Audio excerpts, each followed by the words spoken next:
All right. Let me just kick a little bit for those that haven't been following. I'm sure everybody's heard about it. But so basically after Thursday's tough loss to the Cincinnati Bengals in Cincinnati, Urban Meyer talked about being heartbroken, talked about being devastated, the whole 9 yards. And the team had Friday off after a Thursday game.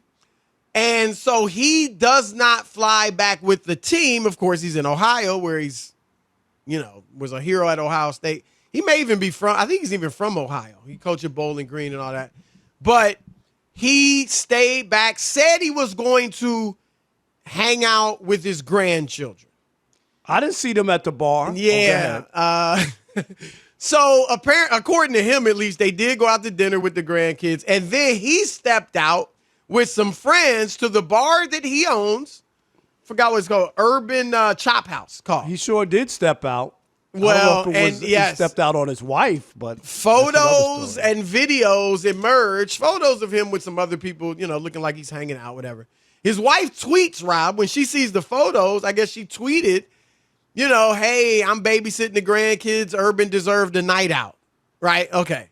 Then a video comes out of, a young lady backing up on Urban and dancing, with her backside up against his front side. Let's put it that way. Is that what it was? Wow. And you and I talked about it yesterday, and it was like he's got his hands, right? So I was like, well, I don't know from the little 7-second video, I think it was, I don't know if he's grabbing her in the behind or is he kind of covering himself so she's not all up on him. But then another video came out, Rob, and clearly he's grabbing her. Yeah, he's got the hands. He's touching her where he shouldn't be touching. He thinks she's an M&M, okay, because his hands are all over her. Right, his hands were all over. So now, of course, Urban Monday. We're at Monday. He has to apologize to the media. He makes a statement. He's apologetic. He says his family's upset with him. He apologized to the team, so on and so forth. There are reports that the front offices and the executives in Jacksonville are meeting, and they're not discussing their next opponent. They're discussing Urban Meyer. Then, Rob, today, Michael Silver, a longtime NFL reporter, does a great job. He apparently talked to a Jaguars player.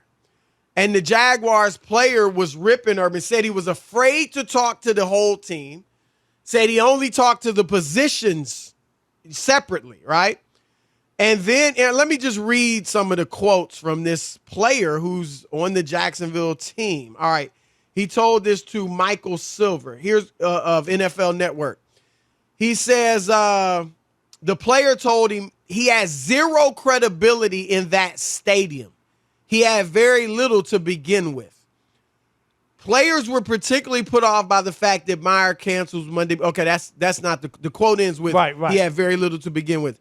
And then the player also said he even canceled the team meeting. He was too scared.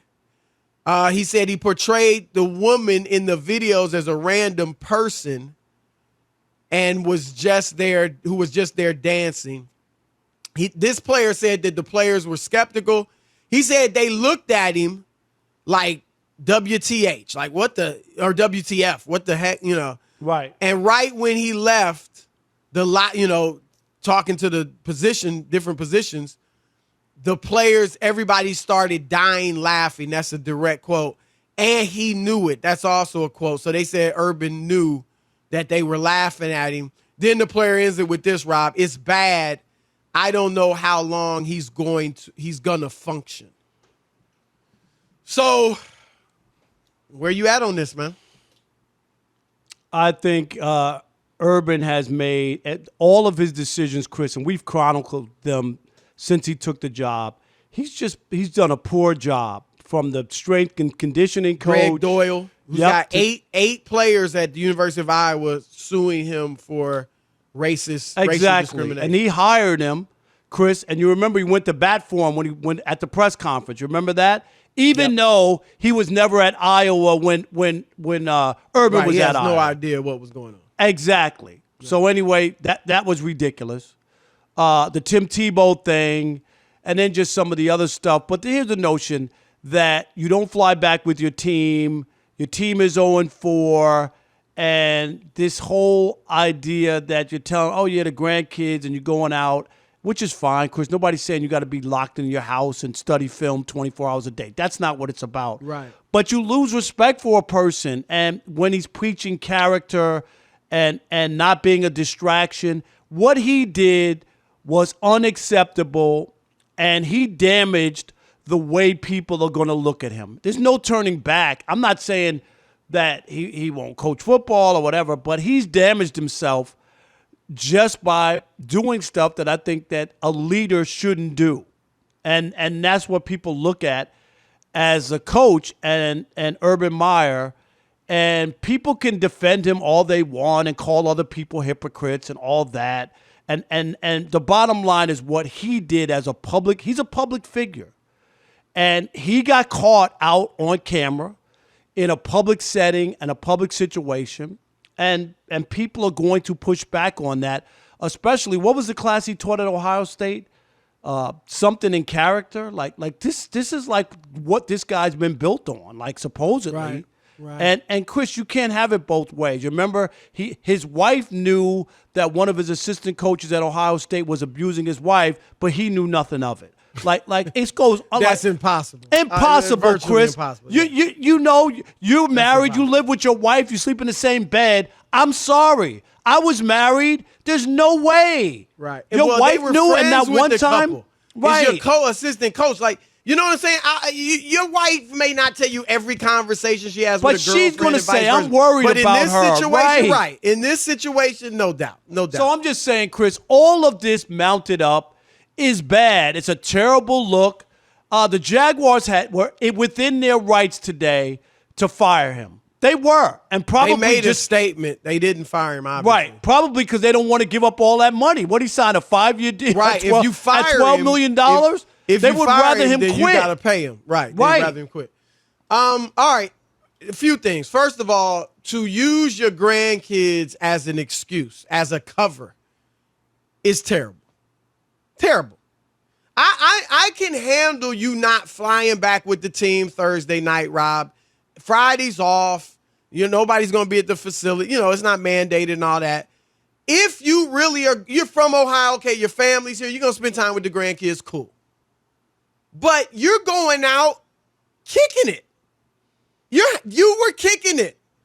So don't use your grandkids as a problem. If you had said, "Nah, I'm gonna hang out here with some friends and go out." I'm going to my sports bar, my restaurant. That's what I'm doing. That wouldn't have sat as well with me coming off a tough loss. Maybe you just fly back with your team, but even that is not the most egregious thing. Urban Meyer, what he did, people know how I get down. I'm not cool with what he was doing. All right, period. I don't think it is a fireable offense necessarily. To me, the question is going to be this. Can he still lead your football team? We got these quotes that the player told to Michael Silver that would suggest no. It's going to play out over the next few weeks. We will see because Rob, when you watch that game Thursday night, the Jaguars were playing hard. They play hard. Robinson, the running back boy, runs hard. They gave it their all. Now, if that dissipates, if he no longer can reach the players, if they've lost respect for him, if they want nothing to do with him, if they think he's a hypocrite and they don't want to hear him talk about character, don't tell me I can't go here, I shouldn't be doing this, that. If he can't get through to them on that level, then he's got to go. But that's where it should be. As much as I don't agree with what he was doing, it's not a fireable offense. Okay, let me interject right here. I get your point, but it's we had a freaking president. We've had several presidents. Okay, so let me say this: all the people, because I could throw stones because I don't be doing that on my wife. All right, but it's a lot of hypocrisy out there. And I'm not trying to defend Urban Meyer. I'm just saying, if you out there doing the same thing and you're married, you don't need to be saying nothing. Okay, you let me can tell talk you about this. you can talk about him not flying with the team. You can talk about Greg Doyle. You can talk about he can't be a leader, all that. But you a hypocrite if you start calling him out about cheating on his wife, if that's what he was doing, and this and that. And I'm gonna go a step further. All of you who thought it was no big deal, Bill Clinton doing this in the White House, and you tried to brush over that because of your politics, and all of you who backed Donald Trump and tried to brush over the comments he made before he was even elected, and you still elected him president, grabbing women by this and that, you all hypocrites if you're talking about Urban Meyer in this instance. So that's what I'd say. Public figure or not, yeah, I get it, Rob. Public figure, you can be criticized and talked about more than a private figure. However, it's still hypocrisy. Okay, here's my only problem I have with your stance, is that when Donald Sterling said something on a private telephone conversation with his side piece, and being a racist is not a crime from the standpoint, Chris, that he was forced to sell his team because it wasn't for good business, and they felt like players wouldn't want to play there. All I'm saying in the case of this is that the organization can feel like he's lost the locker room because he's not credible. But I'm just saying then they can do it. But that's a question mark. We got to see. Right, but it ain't just. I'm saying they forced Donald Sterling to sell his team because of the comments that people heard that recorded. If no one had ever heard that, he probably would still own the Clippers today.